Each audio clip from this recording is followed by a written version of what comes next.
Hujambo mpenzi mtazamaji, shukran sana kwa kuwewe kujiongea nasi kwenye mbiu ya KTN.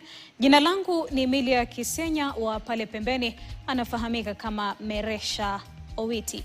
Naam, kwa taarifa inayofuata ni kuwa wanafunzi 16 wa shule ya utumishi iliyoko eneo la Gilgil County ya Nakuru wamefariki kwenye mkasa wa moto mapema leo alfajiri. Moto huo ulianza katika bweni la wanafunzi wa kidato cha 3 na kile cha 4 mwendo wa saa 7 usiku.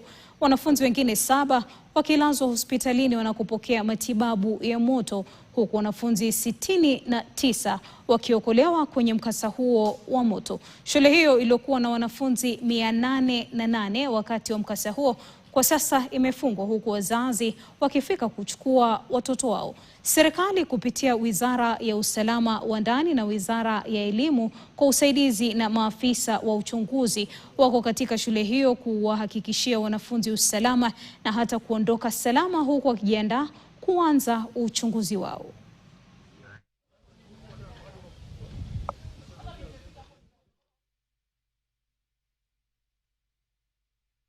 Naam. Mtazamaji, basi kutokana na hayo tutakuwa tunajiongea na mwenzangu Francis Otoma akiwa katika eneo hilo la Gilgil la mkasa wa moto katika shule ya wasichana ya utumishi. Atujuze zaidi. Otoma, hujambo? Kufikia sasa hali ni gani? Awali tulichokuwa tunachokijua ni kuwa shule hiyo imefungwa kwa muda, na je, idadi ya waliofariki imeongezeka, waliojeruhiwa imefikia ngapi kwako? Si jambo mwenzangu Milia, na lakini katika eneo hili hali si nzuri kwa sababu kiza cha majonzi kinazidi kutanda katika eneo hili. Tumeona shughuli zikiendelea hapa chungu nzima toka tulipofika katika eneo hili, na labda nikujuze kinachoendelea hivi sasa haswa ni nini ambacho kinafanyika. Ni kuwa muda mfupi kutoka hivi sasa mili itakuwa ikiondolewa kutoka bweni ambalo lilipata mkasa huu hapo jana, na ndio maana nyuma yangu kumekuwa na heka nyingi. Watu wengi wameelekea lile eneo la bweni kwa sababu mili inaenda kuondolewa muda mfupi tu kutoka hivi sasa.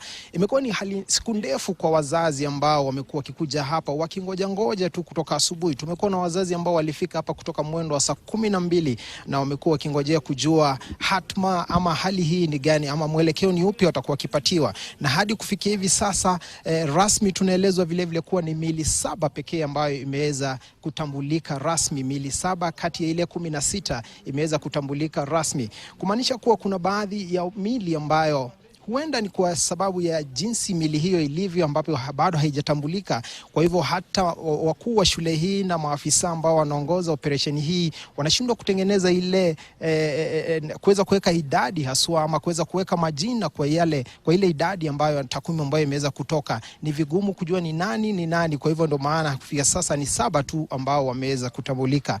Tumekuwa na maafisa wa ngazi za juu za serikalini kutoka hapo asubuhi. Kulikuweko na mawaziri Migoso Gamba wa elimu na vile yule wa usalama ambaye ni Kipchumba Murkomen, ambao walifika eneo hili wakatathmini hali kidogo, wakaelekea hospitali kuweza vile kwenda kuona wale ambao ni wahanga ama wale ambao walinusurika.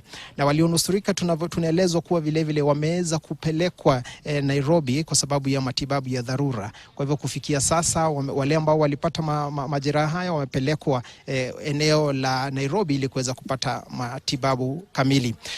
Nimemuona mkuu wa upelelezi ama wa ile kitengo cha homicide, DCI homicide, ambaye ni Martin Nyuguto, akiwa eneo hili na maafisa wake, kumaanisha kuwa shughuli rasmi ya kuweza kutambua miili ile na kujaribu kuiondoa itakuwa ikianza mwendo wowote kutoka hivi sasa. Kitendawili ambacho wengi kinawasibu hapa ni kuhusiana na swala la ni nini haswa chanzo cha moto huu. Ni nini haswa chanzo cha moto huu ndilo swali ambalo limewasibu watu wengi hapa, na hakuna ambaye hatujaweza kupatiwa taarifa kamili ya kuhusiana na ni nini ambacho kilianzisha moto huu. Tunaelezwa tu kulikuwa na hali ya mshike, hali ya mguni ponye wakati wanafunzi hawa walipokuwa kijaribu kutafuta njia ya kujiokoa. Kuna wale wachache, bweni hilo tunaelezwa lilikuwa na wanafunzi takriban 200 hivi. Kuna wale ambao waliweza kutoka nje na kusaidia nafsi zao na sasa wako sawa, lakini kuna wale ambao 16 ambao tunaongelea sasa ambao wamepata huo msiba. Hali ni ndio hiyo. Labda pia nikupashe kuwa tulikumbana na habari ya kukata maini hapa kidogo, ambapo tulipata familia ambayo mtoto wao hapa alipokuwa shuleni, ilipokuwa ikikuja hapa ili kuweza kujua hali yake kama ako sawa ama hayuko sawa, walipata ajali na kumpoteza mmoja wa familia hiyo. Kwa hivyo ni baadhi tu ya habari za kutamausha ambazo tunazidi kuzirekodi hapa katika shule hii ya utumishi, shule ya wasichana ya utumishi hapa Gilgil.